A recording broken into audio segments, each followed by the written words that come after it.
Hello, I'm Robin Gibson, and this is the Harvard House Money Morsel.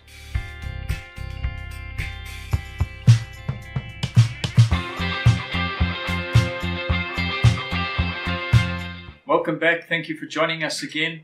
Please don't forget to like and subscribe. Click the bell so that you get a notification of when we release a new video. I'm sitting again with Michael Porter. Morning, Michael. Morning, Robin. Pretty chilly here in Howick. I thought summer was on its way. I think we've been fooled. Michael, it's been a bad month. August been a pretty bad month on the markets. But the one bright spot is that there seems to be life in the property sector. What's happening on the ground? I know we've had some results. So what's the news there? Yeah, Robin. You've got to pinch yourself twice to to believe it's true. Yeah, it's been a... So listen, I think the big thing, Robin, is over the last 2 months is that inflation data has surprised on for the better. And so there's definitely a sense in South Africa that our interest rate cycle has peaked. Inflation last week was 4.7% on CPI. And that definitely gives the Reserve Bank room to pause. And property is reacting to that at the outset. Interest rates are a crucial component in the property story. So I think that's what's got the market moving a little bit. Yes. So, Michael, I mean, it was 5 years ago, roughly sort of ended 2017, beginning of 2018, that the property sector started to unravel.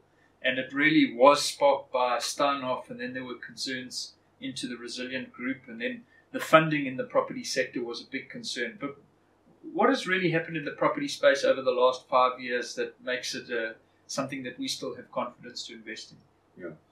Yeah, Robin, I think, if you just look around on the property side, it's been a really tough, challenging environment. So if you just think back to, state capture, very weak GDP growth, all those kind of issues, essentially municipal failure, then you had COVID, then you've had the riots, then you've had rising interest rates, you've had load shedding. It really has been a very tough period, and one crisis after the next. And municipal failure, service delivery, rates rising a lot faster than rentals have been rising, has all been very challenging for property owners. But I think what's encouraging for the property sector is that it'd be quite easy to go and sit in your corner and sulk a little bit and say, well, I can't do anything about it. But that's not what companies do. That's not what companies our management teams are there to do.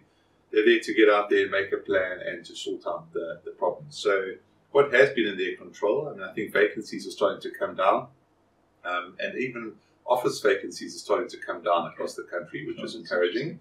So the whole work from home thing, I think, is also losing steam a little bit. I just hear more and more evidence of companies getting their employees back to work, culture, training new staff, service levels are all deteriorating. So even office vacancies, office vacancies are still high, but for the last 2-3 quarters they've fallen, which is a good sign. Retail has been pretty strong, Robin. Industrial vacancies are pretty strong.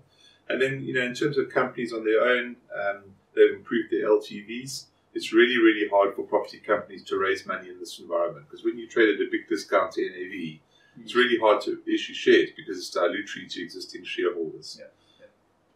When interest rates are rising, it's really hard to go to the banks and raise more debt because you don't want to pay more interest.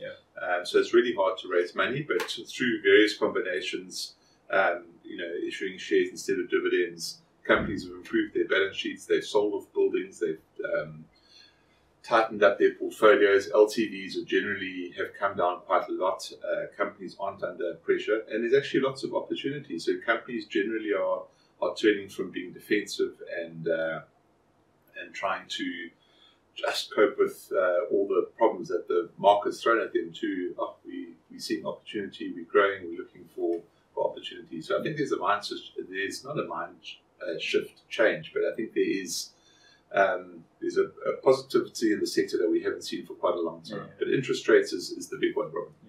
And companies have done a lot in the load shedding space. They've turned that from a challenge into an opportunity, haven't they? Yeah, definitely, Robin. Resilience is a great example. By the end of this year, they will have sort of close to 30% of their energy requirements covered by solar. But they were just commenting that there's lots of opportunities within solar. If you have solar plus battery, You can charge your batteries using cheap power because Eskom charges different tariffs according to the time of the day and demand is. You can charge your batteries using cheap power, sell it onto your tenants at slightly more expensive power.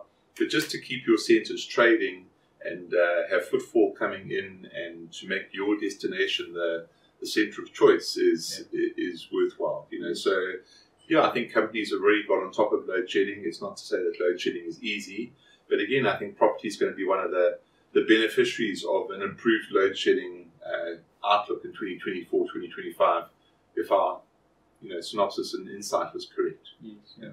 Well, as you know, for many of our clients, dividends from property rentals are absolutely key to providing retirement incomes, and it's great to see that there's a little bit of a bright spot on the horizon. Michael, thank you for giving us that insight. Don't forget to like and subscribe, and we'll catch you next time. Bye-bye.